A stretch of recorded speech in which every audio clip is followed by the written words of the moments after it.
मोनसे गोजोनथाव खौरां बर' सावथुन नायनो मोजां मोनग्रा रायजो राजाफोरनि थाखाय मोनसे गोजोनथाव खौरां।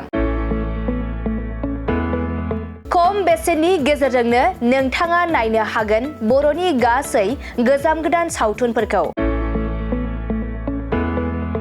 बर' सावथुन नायनो थाखाय ओंखारदों मोनसे आंगो स्ट्रिम एप। बे आंगो स्ट्रिम एपखौ नोंथाङा नोंथांनि मबाइलाव डाउनल'ड खालामनानै खम बेसेनावनो बर'नि गोजाम गोदान गासै सावथुनफोरखौनो नायनो हागोन। लोगोसे फैबाय थानाय समावबो बड' वेब सिरिज, डकुमेन्ट्रिज बायदिफोरखौबो नोंथाङा बे आंगो स्ट्रिम एपनि गेजेरजोंनो नुनो मोनगोन।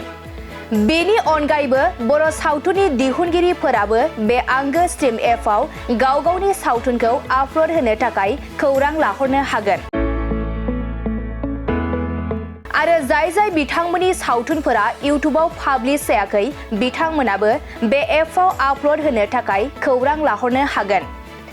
बेनिखायनो बर' सावथुननि दिहुनगिरि बिथांमोनहा गाव गावनि सावथुनखौ बे आंगो स्ट्रिम एपआव आपल'ड होनो गोसो दंब्ला नैबे 7086320938 जानबुं नम्बराव खौरां लाहरनो हागोन।